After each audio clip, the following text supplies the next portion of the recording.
Nossa conversa hoje aqui no estúdio é sobre a liberação da Anvisa para a comercialização de medicamentos à base de cannabis em farmácias. Estamos com o advogado Leonardo Sobral Navarro, da Comissão de Direito Médico e da Saúde na OAB São Paulo, Eliane Lima Guerra Nunes, que é diretora-geral da Sociedade Brasileira de Estudos da Cannabis, e Raul Tami, que é ativista pela regulamentação da cannabis medicinal.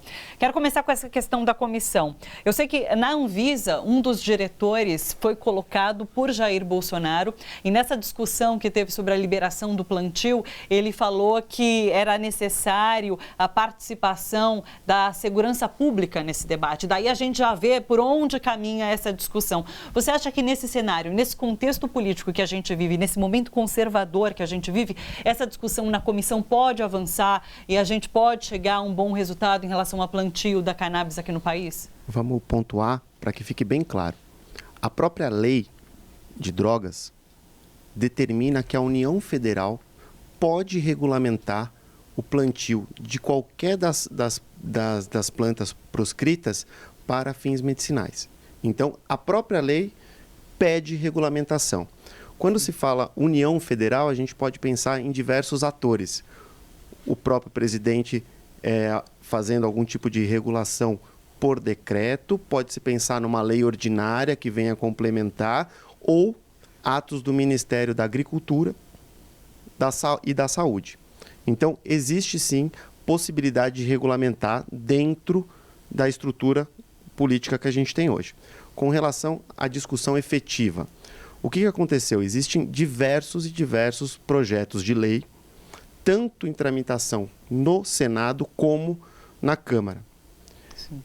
Com diversos aspectos envolvidos, até com descriminalização do uso das drogas, como um todo. Especificamente com relação a cannabis e o uso medicinal, ocorreu a centralização da discussão na PL 399, na comissão da PL 399, que é um projeto de lei de 2015, que a comissão foi instaurada em agosto desse ano, na verdade, de certa forma, aceitando a pressão popular e o clamor, né, da sociedade, e aí daí para frente a discussão avançou.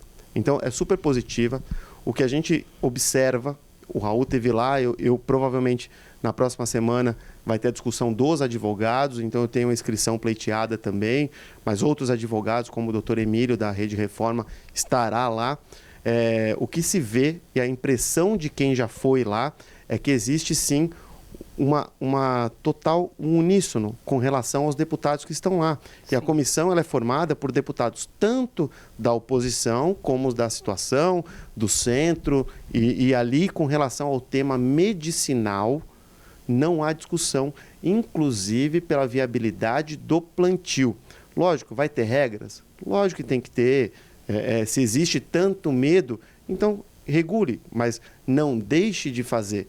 Na verdade, toda a discussão que existe no judiciário é por ausência de regulamentação. Claro. Porque a própria lei pede regulamento. Quando a lei pede regulamento e o governo não faz, o cidadão só tem um caminho, que é o judiciário. Então, para evitar o judiciário, para evitar o custo, porque existe, lógico, as ações do plantio. Isso não traz custo para o governo. Mas as ações para fornecimento do medicamento pelo SUS eleva o custo da Secretaria de Saúde. Sim. Do Estado, da União Federal. Então, se o governo tem a intenção de fechar as contas no positivo, esse é um item que precisa ser pensado.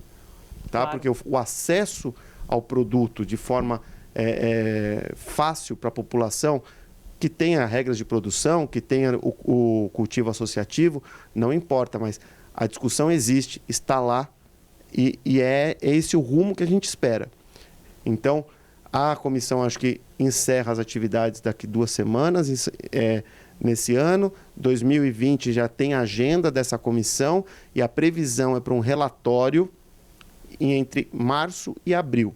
Então, a gente, em termos legislativos, não é a longo prazo. Está num tempo até factível, num tempo justo, para que se tenha uma discussão e para que as audiências públicas sejam realizadas. Então, eu entendo que pode sim o contexto, apesar da polarização política, pelo menos neste caso, o que se tem dessa comissão e de quem foi lá é que realmente existe algo muito positivo caminhando nesse sentido da liberação do uso medicinal inclusive do plantio. Que bom, que bom. Raul, eu queria entender essa questão do THC, porque o máximo permitido, como a própria Eliane comentava, é de 0,2.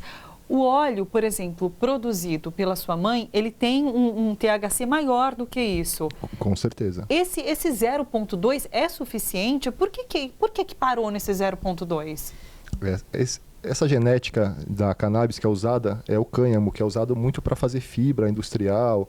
Ele, já pela sua própria genética, ele vem com pouco THC. Sim. Como a gente sabe, tem gente que está fazendo óleo até com a maconha do tráfico, né? E tem resposta terapêutica, alguma coisa, tem algum efeito, né? Sim. Mas não é o ideal. Aproveitando, gostaria de fazer uma observação sobre o que o Dr. Leonardo estava falando. Quem pleiteia o medicamento pelo Estado, o fornecimento dos medicamentos, além de estar onerando o Estado, a gente sabe que eles ficam sem o medicamento. Eles demoram para ganhar na justiça, recebem a primeira vez, aí dificilmente recebem a segunda, ficam um tempo sem, às vezes recebem depois, às vezes não recebem mais, e é um medicamento de uso contínuo. Então, eu imagino que deve ser uma burocracia imensa. Sim, além de onerar o Estado, como a doutora Eliane falou também, né? Sendo que é uma coisa simples de ser feita, com resultados surpreendentes, melhores do que os medicamentos industrializados, você pode fazer na sua casa. Agora, qual o impacto disso para o capitalismo, para a indústria farmacêutica, você poder fazer seu remédio na sua casa, né? Claro. Então, essa questão acho que precisa ser feita, né? Que tem gente que não quer que isso aconteça de fato. Sim, com certeza. A regulamentação só não interessa para o tráfico, né? E para esse dinheiro todo que a gente sabe que está envolvido, né? Porque se regulamenta a cannabis, você tira esse tráfico, né? Como, por exemplo, o Uruguai, que teve aí uma alteração muito importante do número de pessoas presas, né? Por conta do tráfico. A gente que é médico, a gente quer que o paciente tenha acesso e tenha qualidade, né? Então, se por um lado está na farmácia seria perfeito, estaria perfeito se fosse preço competitivo, né? Sim. Se a cannabis fosse preço de tramal, não vai ser isso, né? Pelo menos não a curto prazo. E aí o Brasil perdeu de novo, né, uma possibilidade de ser, além de um mercado consumidor, porque é só isso que a gente vê nas mídias lá fora. Olha, invistam no Brasil porque até regulamentar vai ganhar dinheiro, né? É que a população SUS dependente não vai ter esse acesso, né? Então, assim, está muito longe de conseguirmos no SUS, sendo que já existe, né, toda uma proposta para plantas medicinais. Então, é só estender isso para cannabis, né? Então, a gente teria que ousar um pouco. Agora, a gente está, assim, ainda muito esperançoso, né, que a PL, que está tramitando, possa realmente fazer a regulamentação dessa lei que é de 2006. Então, Sim. Em 2006 já estava previsto que o paciente poderia plantar, que as universidades poderiam fazer pesquisa, e de 2006 até agora nós não temos nenhuma regulamentação. Então, a gente precisa. E a gente precisaria que cada cidade tivesse uma associação como a Abrace, né? Sim. A Abrace é a única associação que tem no Brasil que pode plantar, e é às custas da justiça, né? Então, assim, não é que o governo autorizou. E eles fazem um ótimo trabalho. Poderiam fazer um trabalho melhor? Sim, se tivesse editais, tivesse esses 8 milhões por ano, se fosse uma taxa para cada associação, daria para que não só as associações contribuíssem, como os próprios pacientes, né? A Tailândia, que é muito mais reacionária que o Brasil, vai comprar a produção dos pacientes, né? A Abrace fornece para quantas pessoas? Cerca de 2.000 pessoas. Puxa. Né? Então, assim, não vai atender o Brasil, né? Claro. Se a gente tem 40 milhões de pessoas, possivelmente, que se beneficiariam. No caso da mãe do Raul, que é minha paciente também, a gente sabe que é o THC que tem efeitos não só na melhora da depressão, mas que também melhora o tumor, né? Sim. Então, tira a dor, melhora o humor, melhora o sono e diminui as células cancerosas. Quem está, assim, com mais de 300 estudos é Israel, né?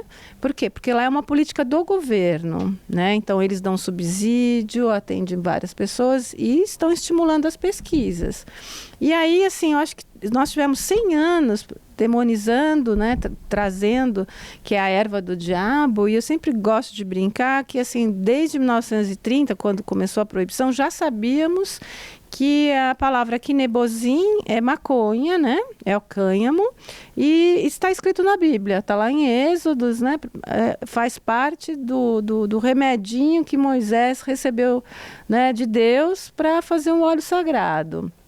Então, assim, a gente só proibiu por questões econômicas e por questões sociais, não foi por questões científicas, apesar da gente sempre dizer que não tem evidências científicas, etc. Sim, né? Eu acho que desculpa de fato, né? É uma desculpa para quem não está estudando, né? Sim. Então, eu me formei em 87, então essas descobertas foram na década de 90, então quem se formou, até agora, quem está se formando agora também não tem quase formação, né? Então, acho que assim, as universidades têm que ensinar sobre o assunto, porque todos nós temos sistema endocannabinoide, né? Até uma hidra tem, então assim, todos nós temos, e nós estamos fazendo um grande retrocesso nesse país, e a gente acaba até brincando, dizendo que o Brasil foi o último, né, a libertar os escravos, provavelmente vai ser o último a aproveitar esse boom que está tendo no mundo inteiro. Sim. A gente sempre andando na contramão. Exatamente. Né? E eu costumo falar, você perguntou do contexto político, a doutora Eliana lembrou novamente, Eliane, 2006 a data que a lei pede regulamentação. Então não é a polarização que existe hoje que impediu que ocorresse alguma regulamentação. Então, na verdade, eu vejo a União Federal abrindo mão de uma atividade econômica que vai gerar tributo, que vai gerar emprego, ou seja, ela abre mão de ofertar possibilidade de trabalho dos mais variados, porque você vai ter a parte técnica científica, você vai ter a parte operacional, então você vai ter uma gama tremenda de trabalhos agregados, diretos e indiretos. Sim. Então você abre mão da atividade econômica, você abre mão de emprego e você abre mão da saúde da população. Então você fica em mora com o cidadão, é o governo infringindo a Constituição Federal. Porque se ele tem a obrigação de fornecer saúde para o seu cidadão e não o faz porque não regulamenta a lei, é o governo que está infringindo a Constituição. Não é quem está plantando a cannabis em casa, ou está produzindo o seu óleo, ou trazendo na mala das viagens internacionais. Sim. Essa pessoa está procurando o seu bem-estar que o governo abriu mão. Sim. É até engraçado a gente ter que precisar de uma autorização judicial para garantir a saúde, né? Para garantir qual tratamento o paciente deve escolher, né? Claro. Pessoal, na verdade, só a título de curiosidade, quando a gente fala em plantação, que a sua mãe, no caso, conseguiu essa autorização, pelo que eu li, são 5 pés, né? Porque quando a gente fala em plantação, parece que está plantando em larga escala, não, mas não. São 5 pés adultos em floração e 30 mudas, porque precisa manter uma padronização nos clones, né?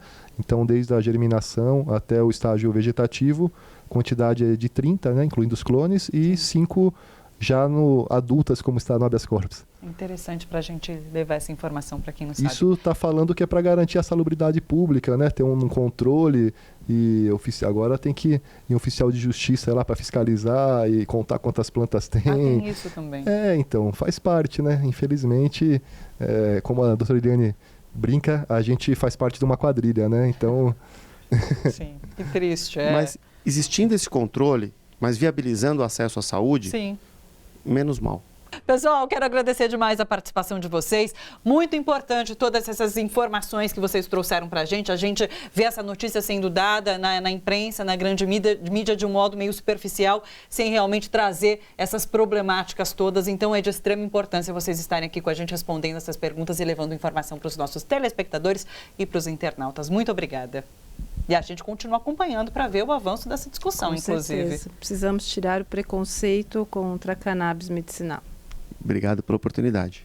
Obrigada. Muito obrigado pela oportunidade e acho que, em resumo, o grande desafio é cultural mesmo. Então, esse espaço de informação é muito importante para a gente poder mostrar um pouco da nossa realidade. Tem um ponto, né? Eu sempre costumo falar, quando alguém fala a palavra maconha, sempre o primeiro pensamento vai ser preconceito. Por quê? Porque é assim que a cultura foi enraizada. Então, acaba sendo subliminar, né? Sim. Talvez essa nova geração tenha uma ligação de cannabis com medicina. Sim. Talvez. Mas a barreira existe. A nossa geração aqui, hoje, ela veio e nasceu e cresceu na parte acadêmica, na jurídica, na médica, ela nasce com preconceito. Cannabis, preconceito. Maconha, preconceito. Espero que mude de cannabis para medicinal, terapêutico, para que as pessoas tenham acesso e qualidade de vida.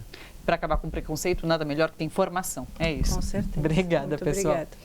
Olha só, você que curte a TVT e quer contribuir com a gente para que a nossa programação chegue cada vez mais longe, se inscreva no nosso canal do YouTube /Rede TVT e torne-se membro. Ou então faça a sua contribuição em nosso Catarse. É só acessar catarse.me/TVT. A gente agradece.